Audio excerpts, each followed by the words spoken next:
임재를 찬양하며 주 앞에 나가시겠습니다.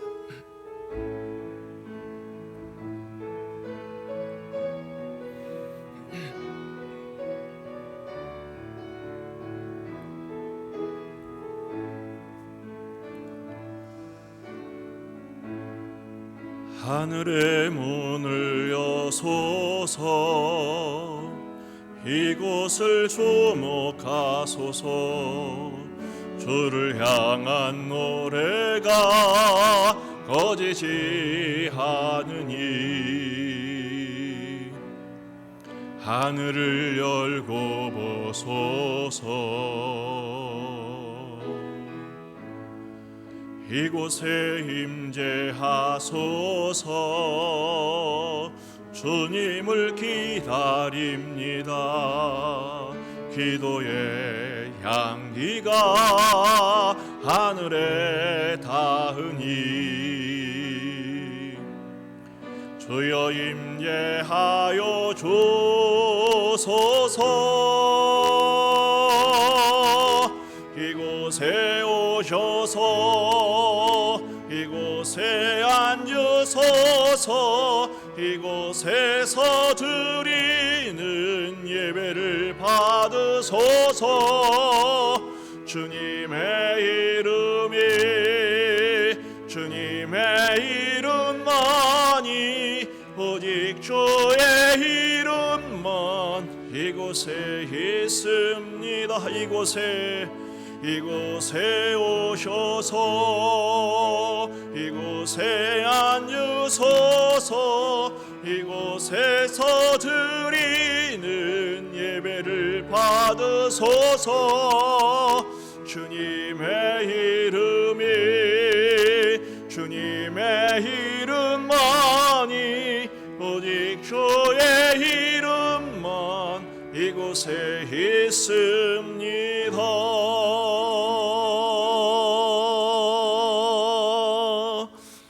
다 같이 참회의 기도로 주 앞에 나가시겠습니다. 하나님의 얼굴을 구하며 주님의 임재와 영광 안에 우리를 품어주시기를 간절히 바라는 마음으로 그리스도의 보혈로 씻음받고 말씀으로 정결케 되는 이 시간 되게 하옵소서. 다 같이 기도하시겠습니다. 주님 감사합니다. 주님 이 자리에 우리를 부르시는 일을 감사합니다. 주의 이름을 높여드리기를 원합니다. 임재하여 주옵소서. 정결케 하시고 거룩케 하시고 감동하여 주셔서 성령의 은총을 힘입어 능력을 힘입어 예배하게 하옵시고 영혼의 감각을 새롭게 하여 주시옵소서.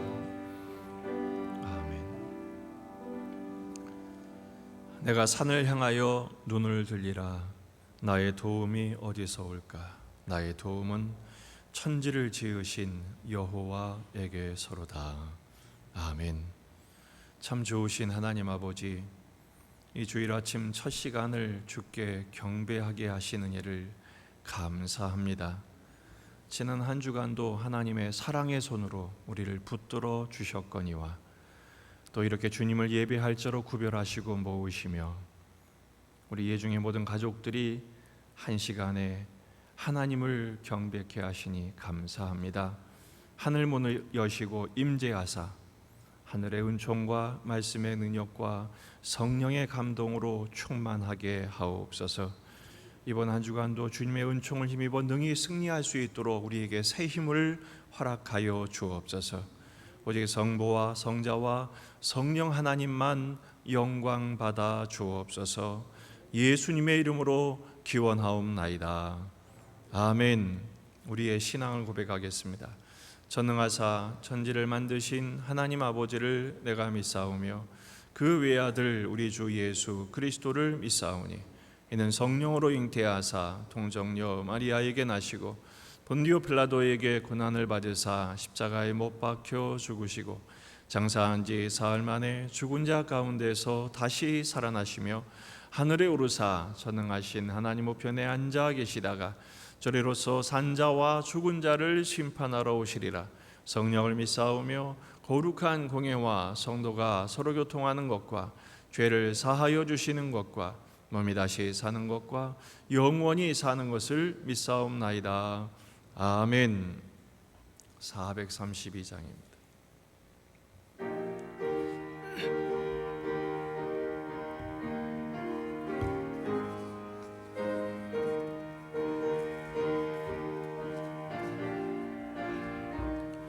큰 물결이 설레는 어두운 바다, 서등대의 불빛도 희미한데 이 풍랑에 배저 항해하는 이 작은 배 사공은 주님이라. 나 두려움없네, 두려움없도다. 주 예수님 늘 깨어 계시도다. 이 흉흉한 바다를 나 지나면 저 소망의 나라에 이르리라. 큰 풍랑이 배를 위협하며 저 깊은 물이 벌려 달려드나 이 바다에 노저 항해하는 이 작은 배 사공은 주님이라.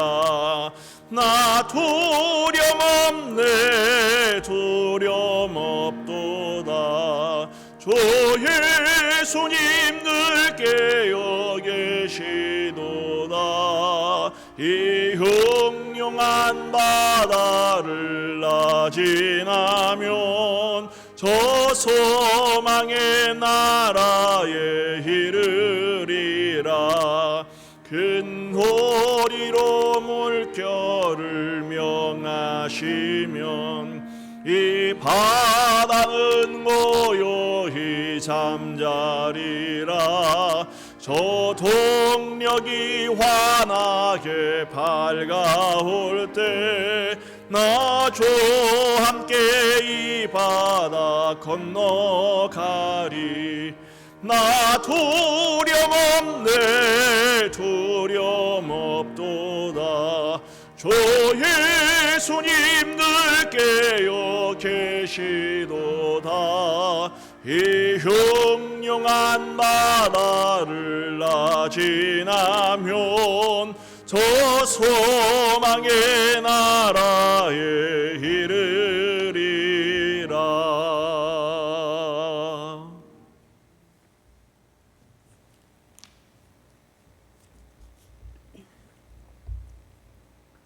오늘도 복된 날을 허락하시고 하나님 앞에 삶을 온전히 드리게 하시니 감사합니다.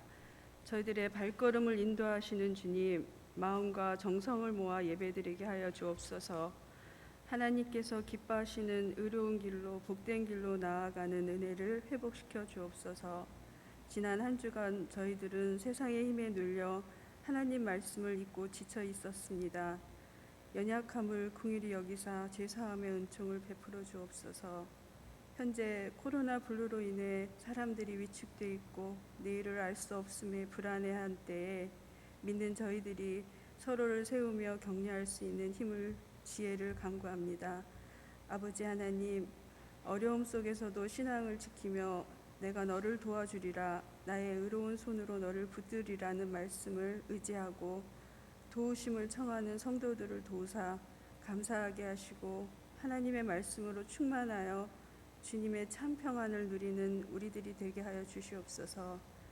우리 교회를 사용하셔서 선교의 사명을 감당하며 교회의 학교를 기억하여 주시어서 이 나라를 책임질 수 있는 인재들이 양육되어지며 교사들에게 함께 하셔서 맡은 사명을 믿음과 기쁨으로 잘 감당하게 하여 주시옵소서. 큰 은혜가 임하게 하시고 저희들의 마음 문도 활짝 열리게 하여 주옵소서. 존귀하신 예수님의 이름으로 기도드립니다. 아멘.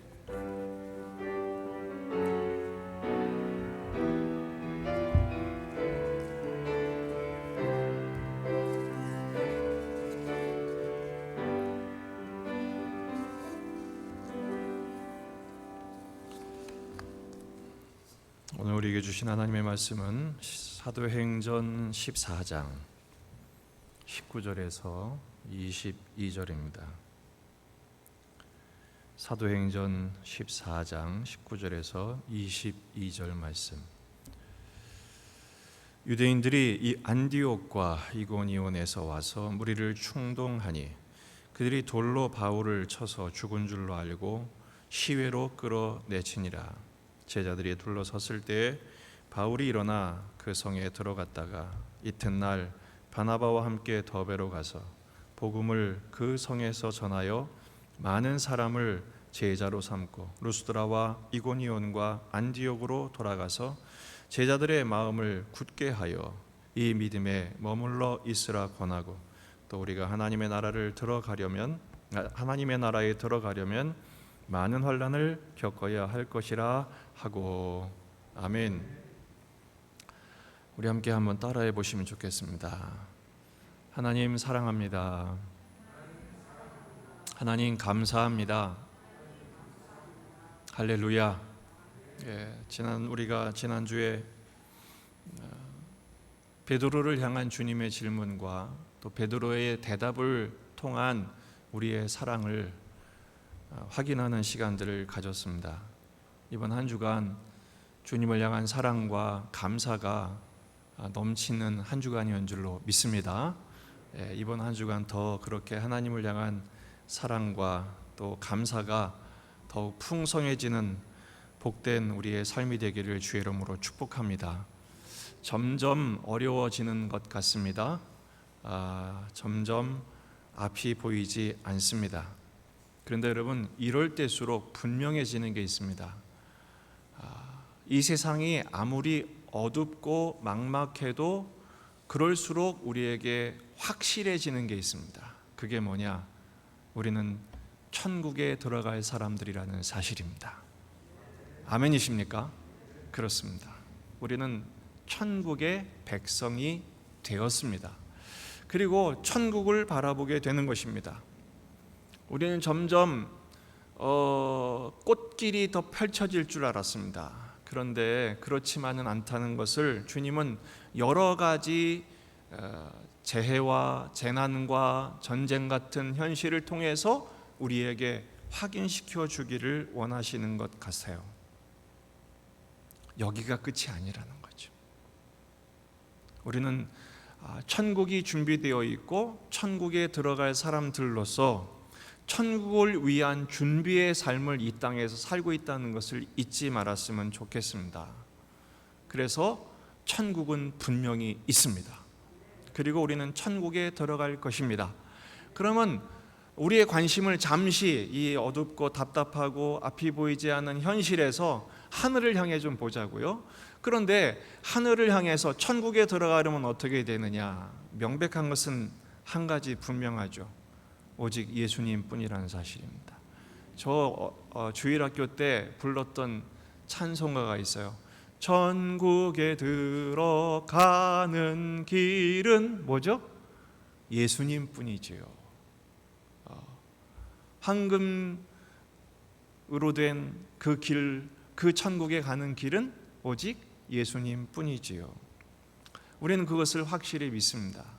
어린아이 때 불렀던 노래가 지금 제게 가슴속에 새겨져 있는 이유는 분명한 진리이기 때문에 그래요. 요한복음 14장 6절에서 예수께서 이르시되 내가 곧 길이요 진리요 생명이니 나로 말미암지 않고는 아버지께로 올 자가 없느니라.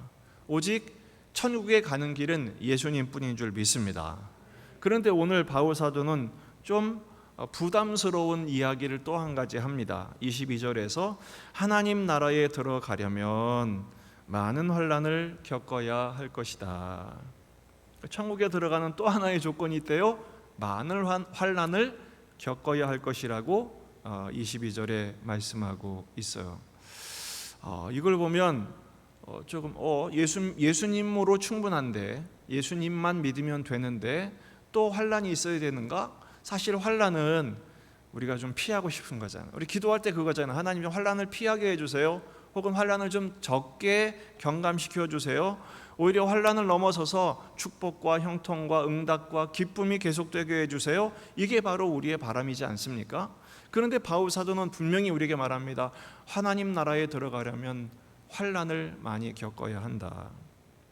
물론 예수님을 믿음으로 말미암아 구원을 받고 천국 가는 것은 분명하지만 그것만 생각하게 되면 영적인 균형을 잃게 됩니다. 그래서 한국 교회가 이 모양이 된 것입니다. 세상의 두려움과 존경의 대상이 되지 못하고 조롱과 비난의 대상이 되는 이유가 뭡니까? 영적인 균형과 성숙을 이루지 못했기 때문에 그래요. 여러분, 많은 환난은 교회를 더욱 성숙해야 합니다. 영적인 균형을 잡게 하는 것이죠. 오늘 본문에서 바울도 예외 없이 많은 환난을 겪고 있는 것을 볼 수가 있습니다. 특별히 19절을 보면 유대인들이 안디옥과 이고니온에서 와서 무리를 충동하니 그들이 돌로 바울을 쳐서 그랬어요. 돌에 맞아 죽습니다. 죽은 줄로 알고, 죽은 줄 알았다는 것이 죽은 척한 것을 말하지는 않습니다. 여러분, 투석형을 지금 한 거예요. 이 유대인들이 어디서 쫓아왔습니까? 저 BCD 안디옥과 이고니에서 쫓아왔어요. 좋기 200km 이상 되는 굉장히 먼 거리입니다. 지금이야 차 타고 몇 시간이면 되지만 옛날에는 몇 날 며칠을 걸려서 그 어려운 길을 걸어서 찾아온 거예요. 쫓아온 거예요. 그리고 옛날에 투석형은요, 바울이 스데반의 돌에 맞아 죽는 장면을 바로 옆에서 목격했지만 유대인들이 돌로 쳐 죽이는 그 규례들을 보면 무시무시합니다. 먼저 첫 번째 증인이 그 돌에 맞아 죽을 사람을 앞에 놓고 돌을 들어서 그의 머리를 쳐야만 했습니다. 머리에서 피가 나도록 쳐야만 했습니다. 첫 번째 돌을 던지면 무리들이 돌을 던지는데 그 돌은 작은 돌멩이가 아닙니다. 적어도 그 돌에 맞는 사람이 심각한 충격을 받을 만한 돌을 던져야만 했습니다. 주로 바닷가에 있는 돌들, 산에서 나오는 돌들, 심지어는 건축 폐기물로 된 돌 같은 걸 던져서 언제까지 던지느냐? 숨이 끊어질 때까지 던지는 것입니다. 머리가 터질 때까지 던지는 거죠. 그러니까 바울은 실제로 죽은 겁니다. 왜 그것을 알 수 있습니까? 바울을 쳐서 죽은 줄로 알고 시외로 끌고 끌어내치니라. 이 끌어냈다는 말이 질질질 끌고 갔다는 거예요. 죽은 시체인 바울을 질질질 끌고 이 성내는 더럽혀지니까 시외에다가 갔다가 유기해 버린 것이죠. 돌에 맞아 죽습니다. 많은 환난의 극치지요. 근데 놀라운 것은 20절에 제자들이 둘러섰을 때, 제자들이 왜 둘러섰을까요? 이 루스드라의 제자들이 우리 바울 선생님이 이렇게 죽다니 장례는 어떻게 해야 되나 그런 고민을 하려고 모였을 겁니다. 그때 바울이 일어난다는 거. 다시 일어나요. 다시 일어나요. 그런데 바울이 일어난 다음에 행한 일이 뭡니까? 그 성에 들어갑니다. 이 그 성이 어디입니까? 자기를 쳐서 죽인 루스드라 성에 또 들어가는 것. 저 같았으면 저를 돌로 쳐서 저를 죽였다. 나를 죽게 한 곳이다. 다시는 쳐다보고 싶지도 않을 거예요. 화장실을 향해서도 그쪽을 향하지는 않았을 거예요. 근데 바울은 다시 들어갑니다. 그리고 그 이후의 여정이 놀랍습니다. 이튿날 바나바와 함께 더베로 가서 복음을 그 성에서 전하여 많은 사람을 제자로 삼고 루스드라와 이고니온과 안디옥으로 돌아가 제자들의 마음을 굳게 하여 이 믿음에 머물러 있으라 권하고, 그러면서 권면하는 말이 뭡니까? 우리가 하나님 나라에 들어가려면 많은 환난을 겪어야 할 것이라. 첫째, 이 믿음 안에 머물라. 이 믿음을 붙들라. 그리고 하나님 나라 들어가려면 이런 환난은 당연한 것이다. 놀라운 여정을 걷고 있습니다. 감정적으로 이 사건을 받아들이지 않았다는 거예요. 여러분, 문맥엔 나오지 않지만 지금 누구만 돌로 맞았죠? 바울만 돌로 맞아 죽었습니다. 바나바는요? 바울과 바나바는 바늘과 실입니다. 항상 같이 다녔습니다. 그런데 바나바는 바울이 돌에 맞아 죽는 과정에서 전혀 개입된 내용이 나오지 않습니다. 한마디도 못한 겁니다. 동료로서 얼마나 배신감이 있었겠습니까? 어떤 제자들도 바울이 돌을 맞을 때에 막거나 제지하거나 변호하는 사람이 없습니다. 얼마나 섭섭했겠습니까? 그런데 바울은 그 모든 과정에서 개인적인 감정을 내세우지 않습니다. 엄청난 일을 당했죠. 사실은 죽었다가 살아난 건데요, 죽을 만큼 맞은 건데요, 지금 바울이 본문에서는 너무 담백하게 담담하게 그냥 일어나서 성으로 들어갔다, 이튿날 또 선교 여행을 했다, 그러면서 1차 선교 여행은 끝이거든요. 어떤 면에서는 이해가 잘 되지 않습니다. 온몸은 피멍이 들었을 것입니다. 피범벅이 됐을 것입니다. 상처투성이로 걸음조차 걸을 수 없었을 것입니다. 아마도 부러진 데는 없었을까요? 그런데도 바울은 그런 가운데 내가 얼마나 원통한지, 내가 얼마나 분이 나는지, 복수의 마음이 생겼는지 그런 내용이 없습니다. 그러면서 오히려 이런 환난은 천국에 들어가려면 당연한 것이다 라고 말을 하고 있을까요? 솔직하게 제가 바울이었다면 때려쳤을지도 모르겠습니다. 에이, 안 해. 하나님 이게 뭡니까? 내가 복음 전하겠다고 이랬는데 바나바도 나를 배신하고, 아무도 그렇게 복음을 전해서 그 루스드라 장애우 한 번도 걸어본 적이 없는 사람 고쳐줬는데 그 사람도 나를 찾아오지도 않고, 이게 뭡니까? 그랬을 수도 있어요. 그런데 오히려 바울은 천국에 들어가려면 이런 환난은 당연하다. 어떻게 이런 말을 할 수 있었을까? 어떻게 그러면서 바울은 그의 나머지 여정을 담담하게 수행해 나갈 수 있었을까요? 바울에게는 이 과정을 통해서 믿음이 생겼기 때문입니다. 따라합시다. 많은 환난은 예수께로 인도하기 때문이다. 그렇습니다. 바울은 이 환난의 과정을 통해서 예수님을 더 깊이 만날 수 있었습니다. 예수님을 만나고 예수님과 하나됨을 경험한 것이죠. 우리가 오늘 집중해서 살펴보아야 할 단어는 20절에 나오는 일어나다라는 단어입니다. 바울은 실제로 돌에 맞아 죽었습니다. 돌 무덤에 그냥 묻힌 것입니다. 그런데 바울이 일어나라는 말이 나오죠. 일어나. 아니스테미라는 이 단어는요, 자동사로도 쓰고 타동사로도 써요. 자동사는 무슨 말이냐면 자기가 일어나는 걸 말해요. 깨어나는 것을 말해요. 하지만 이것은 타동사로 쓰일 때가 더 많아요. 일으켜 세움을 받은 거죠. 그러니까 정확하게 번역하면 이거예요. 죽은 사람이 다시 살아날 때 하나님께서 바울을 다시 살아나게 하셨다라는 것을 이 단어 하나에 본문은 강력하게 강조하고 있다는 사실입니다. 실제로 이 단어는 언제 쓰였느냐? 마가복음 8장 31절입니다. 인자가 많은 고난을 받고 장로들과 대제사장들과 서기관들에게 버림받아 죽임을 당하고 사흘 만에 살아나야 할 것을 비로소 그들에게 가르치시되. 누가 가르치신 거예요? 예수님이 당신의 십자가 여정에 대하여, 고난의 여정에 대하여 소개하실 때에 고난을 받고 죽임을 당하고 사흘 만에 살아나야 한다. 이 살아나다는 단어가 아니스테미입니다. 다시 살아날 것. 요한복음 11장 25절에서도 마리아와 마르다에게 하신 말씀이고, 예수께서 이르시되 나는 부활이요 생명이니 나를 믿는 자는 죽어도 살겠고 무릇 살아서 나를 믿는 자는 영원히 죽지 아니하리. 이것을 내가 믿. 나는 부활이다. 이 부활이 뭐예요? 아니스테미. 주님 다시 살아나실 것이다. 아니스테미의 명사형으로 아나스타시스라는 단어를, 부활이란 단어를 여기서 사용. 이게 분명한 것은 지금 바울이 실제로 죽은 거예요. 돌에 맞아 죽은 거예요. 돌무덤에 묻힌 것입니다. 근데 일어났다는 것은 바울 스스로가 일어난 것이 아니라 하나님의 능력에 의하여 하나님이 다시 일어나게 하신 것을 믿으시기를 바랍니다. 바울이 그 경험을 했기 때문에 하나님이 생명 주시고 하나님이 은혜 주시고 하나님이 힘을 주셔서 다시 일어나는 경험을 한 순간 머리도 터지고 온몸은 쑤시고 얼마나 힘이 들었겠어요. 그럼에도 불구하고 그 모든 것을 극복해야 하는 강력한 믿음을 소유하게 된 것입니다. 그게 뭡니까?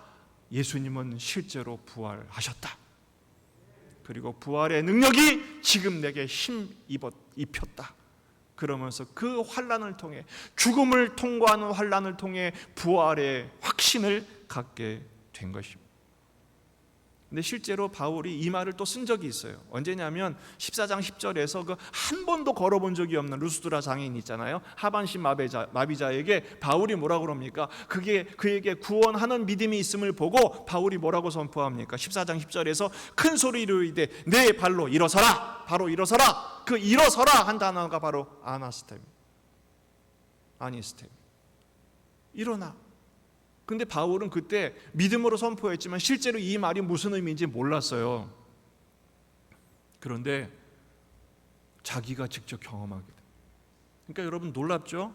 바울이 돌에 맞아 죽는 그 고난의 과정을 경험하지 않았다면 아니스템이 다시 일어서게 하시는 부활의 생명력을 체험할 기회도 없었을 거예요.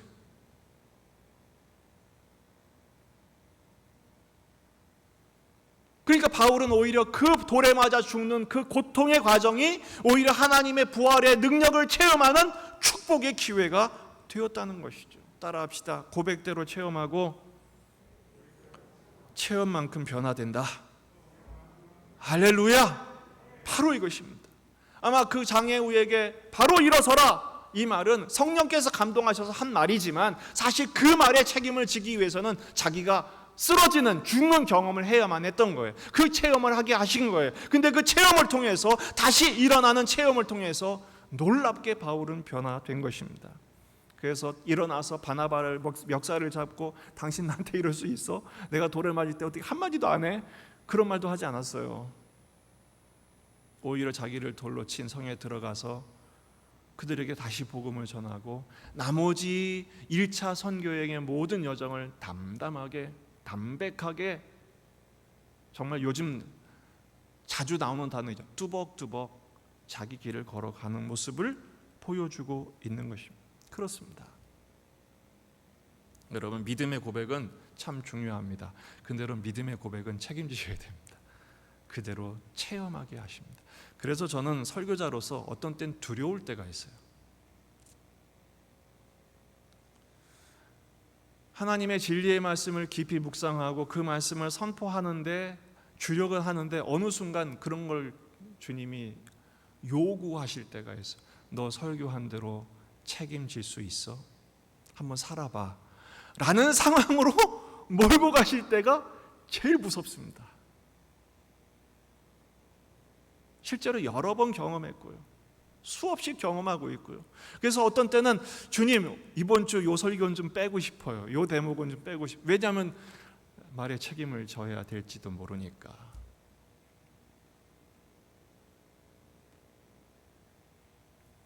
그런데 놀라운 사실은 말의 책임을 지는 체험을 할 때 놀랍게도 그만큼 변화되는 저의 모습을 보면서 감사하다는 말이 나올 수밖에 없습니다.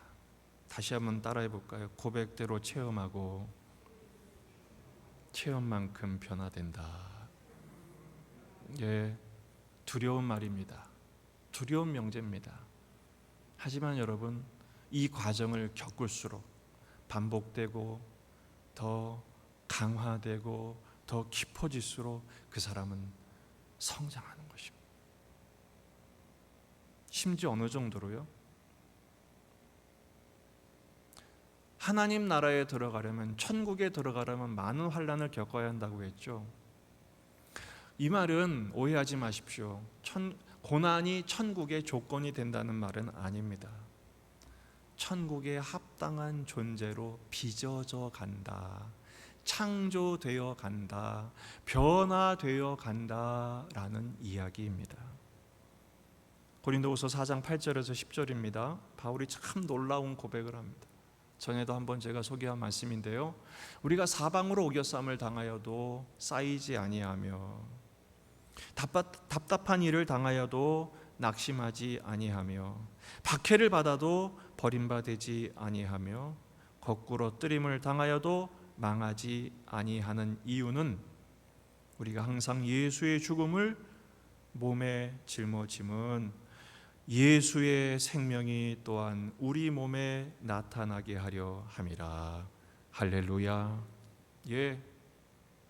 이 수많은 고난, 바울이 당했던 수많은 고난들, 특히 고린도후서 11장에 나오는 수많은 연단의 과정들, 어떤 교회에서는 이것을 오해해가지고 자기들이 경험해야 할 무슨 커리큘럼을 이수해야 할 더 높은 리더십을 갖기 위한 조건으로 그렇게 내세우는 그게 아니라, 어떤 연단과 과정이 와도 그것이 내게 유익함은 그 모든 환난이 누구에게로 인도해요? 예수의 생명이 또한 우리 몸에 나타나게 하려 합니다.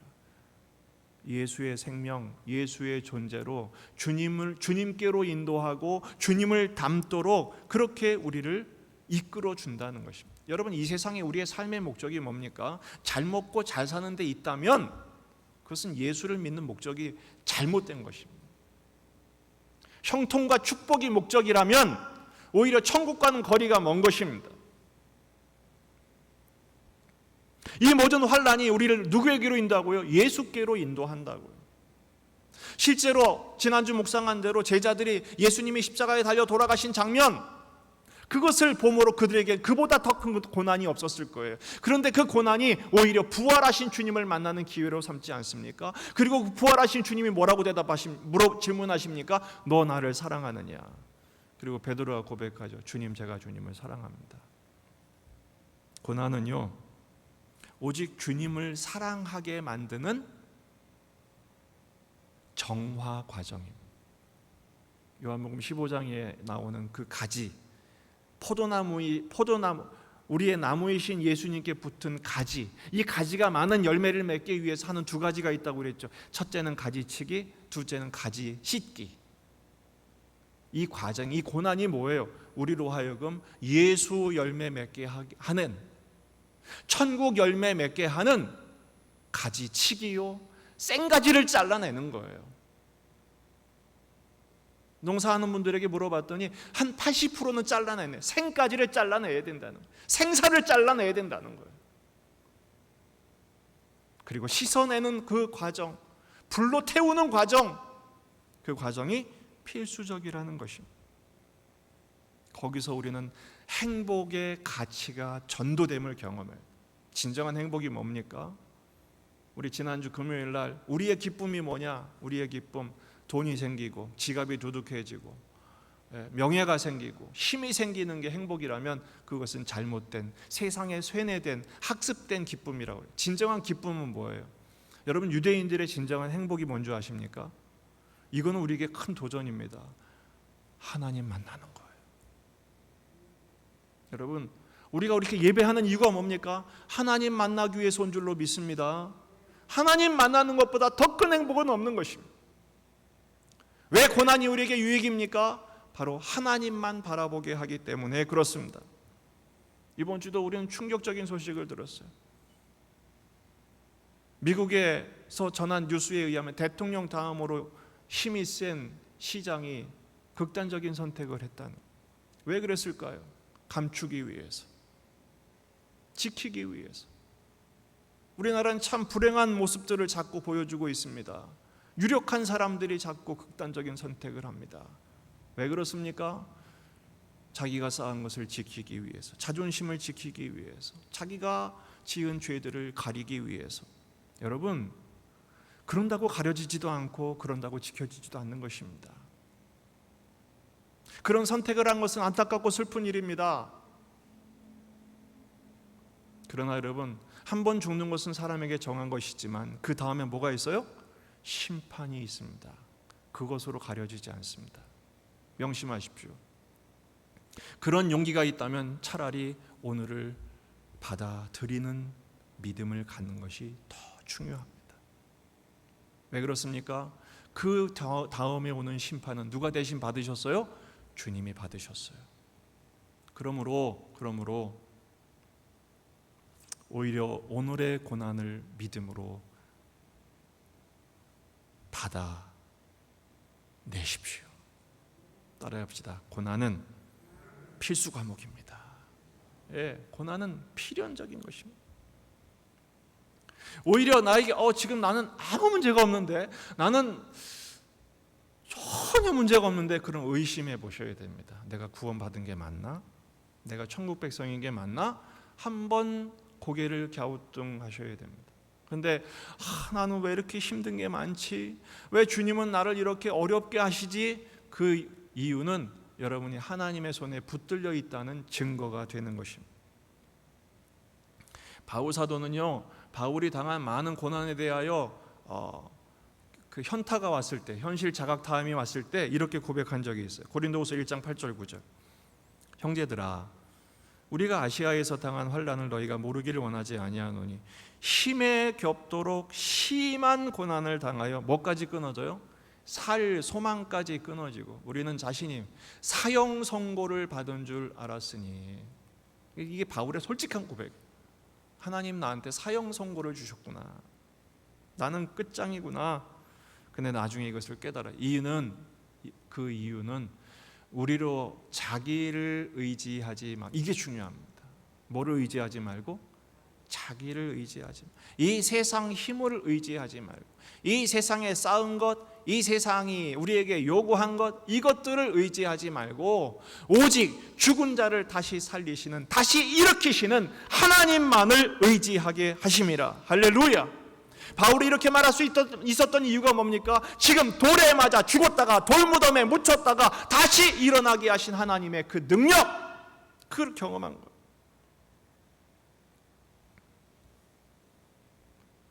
다시 한번 말씀드립니다. 고난 때문에 천국 가는 건 아닙니다. 하지만 이 고난이 우리로 하여금 천국을 소망하게 하고 천국의 통치자이신 하나님만 바라보게 하며 예수 안에 있는 영생을 살게 합니다. 다시 말해서 우리는 죽어서 천국 가는 게 아니라 지금 이 순간 이 자리에서 예수 그리스도로 인한 현재적인 천국을 누릴 수 있게 되었음을 믿으시기 바랍니다.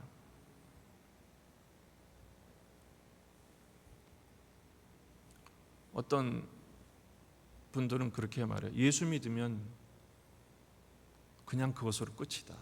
구원받은 그렇게 말하죠. 더 이상 죄를 짓지 않게 되고 이미 천국에 들어간 것처럼 된다. 여러분, 그게 바로 값싼 복음이고 그게 바로 이단들의 가르침입니다. 왜 그러냐? 환난은 벌이라고 생각하기 때문에 그래요. 여러분, 물론 죄로 인한 환난은 벌입니다. 하지만 이유 없이 찾아오는 환난과 고난은 벌이 아니라 우리가 당연히 마땅히 통과해야 할 예수님의 제자답게 되기 위한 제자 훈련 과정이요, 하나님 나라를 통치하는, 주님과 함께 하나님 나라를 통치하기 위한 수업을 감당하는 왕세자 연단 과정이라고 생각하셔야 돼요. 그래서 로마서 5장 3절에서 바울은 이렇게 선포합니다. 같이 한번 읽어보십시다. 시작. 다만 이뿐 아니라 우리가 환난 중에도 즐거워하나 이는 환난은 인내를, 인내는 연단을, 연단은 소망을 이루는 줄 알미로다. 할렐루야. 환난 중에도 즐거워한다, 환난에도 불구하고 기뻐한다, 그 말이 아닙니다. 잘못 해석한 것. 제대로 해석하려면 환난 자체가 우리에게 기쁨이라는 거예요. 왜 그렇습니까?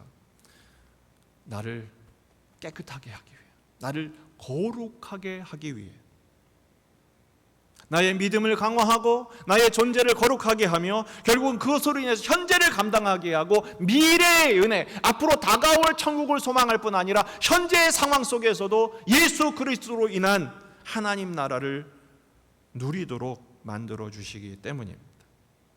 근데 어떤 분들은 그렇게 말할 거예요. 그래도 결국 바울은 다시 일어났지만 바울이 어떻게 죽었죠? 참수형을 당해 죽습니다. 로마 감옥에서 마지막 로마 선교 사역을 마친 후에 참수를 당합니다. 그럼 그것으로 끝 아닌가? 그렇지 않습니다. 바울은 물론 죽었습니다. 결국은 죽었습니다. 하지만 바울의 고백이 우리로 하여금 다시 소망하게 합니다. 디모데후서 4장 7절 8절입니다. 같이 한번 읽어보십시다. 큰 소리로 읽지 마시고, 우리 총리께서 찬송도 큰 소리로 하지 말고 기도도 큰 소리로 하지 말라고 그랬는데 여러분 가슴에 새기며 가슴에 울림으로 한번 읽어보십시다. 시작. 나는 선한 싸움을 싸우고 나의 달려갈 길을 마치고 믿음을 지켰으니 이제 후로는 나를 위하여 의의 면류관이 예비되었으므로 주 곧 의로우신 재판장이 그날에 내게 주실 것이며 내게만 아니라 주의 나타나심을 사모하는 모든 자에게도니라. 아멘.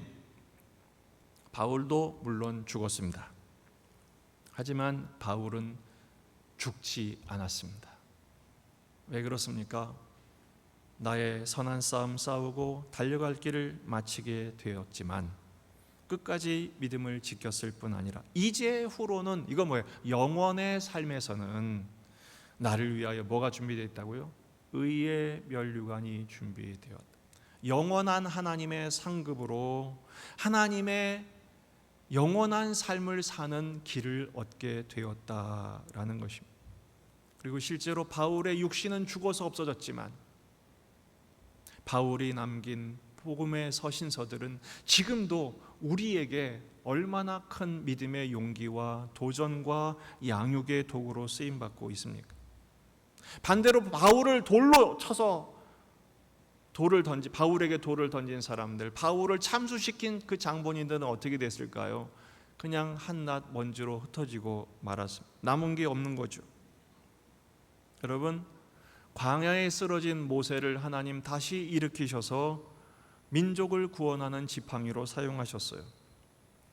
형들에게 버려진 쓰러진 요셉을 하나님은 여러 과정을 통해서 결국은 당시의 세계를 먹이시고 가족을 구원하시며 하나님의 구원의 역사를 잇는 도구로 사용하셨습니다.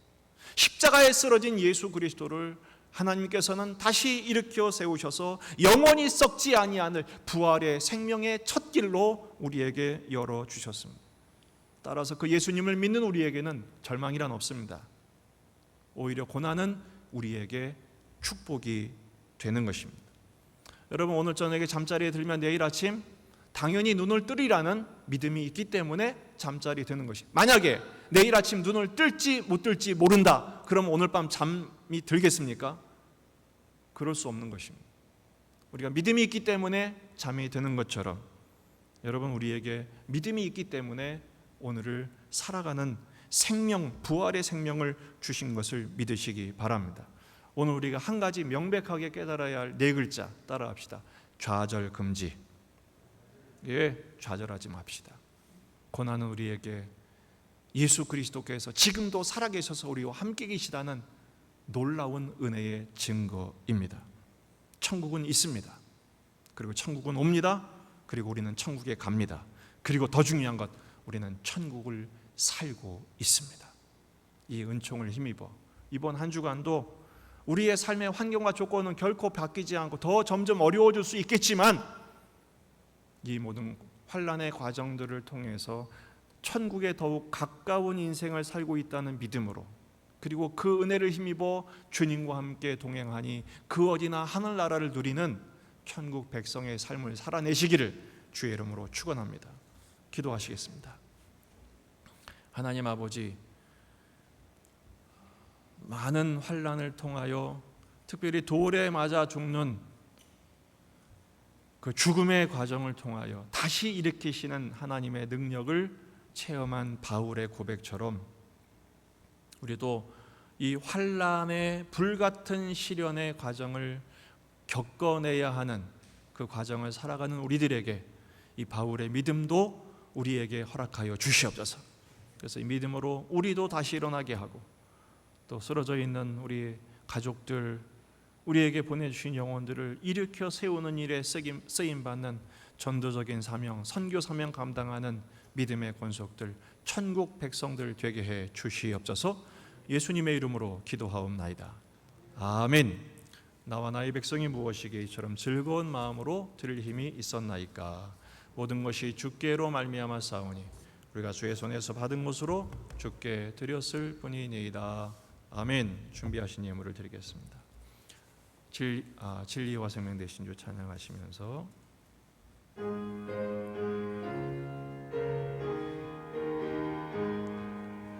진리와 생명 되신 살아계신 주 이 몸을 바치옵니다.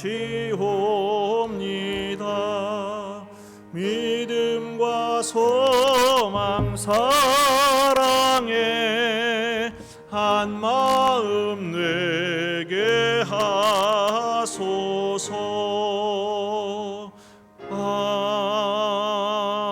아멘. 기도하시겠습니다. 하나님 아버지, 은혜를 감사합니다. 오늘도 주님을 예배할 수 있는 믿음을 주셔서 감사합니다. 또 주님께 우리를 향한 사랑을 고백할 수 있는 힘도 주셔서 감사합니다. 향기로운 제물로 예물로 흠양하여 주시고, 예물을 드린 모든 가정들 하나님의 놀라운 사랑과 간섭과 개입과 경영하심으로 붙들어 주시옵소서. 이 어려운 때 하늘의 새도 먹이시고 들의 꽃들도 입히시는 그 주님의 섬세하신 손길로 우리 가정 한 사람 한 사람의 삶을 돌보시고 먹이시고 입히시고 돌보시며 책임져 주시옵소서. 그래서 하루를 살아도 천국의 삶을 살아가는 복된 천국 시민들 다운 삶이 되도록 은총 베풀어 주옵소서. 예수님의 이름으로 기도하옵나이다. 아멘. 이 시간에 잠시 영상을 보시겠습니다.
네, 더 틀어주세요.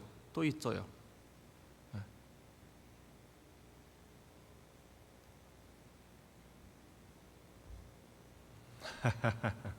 예. 우리 함께 표를 외칩시다. 여호와를 알자. 예. 영성회복 10주 운동 이번 주가 10주 차입니다. 이제 대장정이 이번 주로 끝이 나는데 주일 예배와 금요기도, 또 아침 묵상과 저녁기도, 또 신약 통독, 여러분 영성회복 점검지를 통해서 점검된 사항들을 제출해 주시면 또 합당한 시상을 하도록 하겠습니다.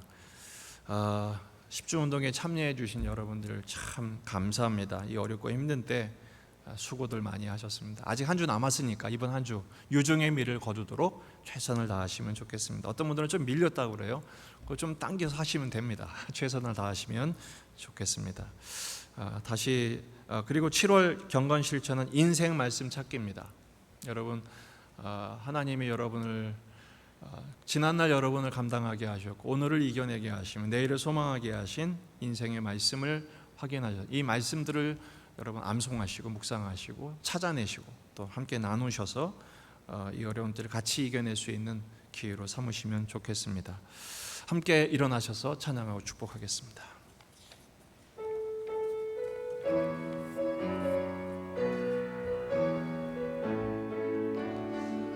살아계신 주 나의 참된 소망 걱정 근심 전혀 없네 사랑의 주의 갈 길 인도하니 내 모든 삶의 기쁨 늘 충만하네.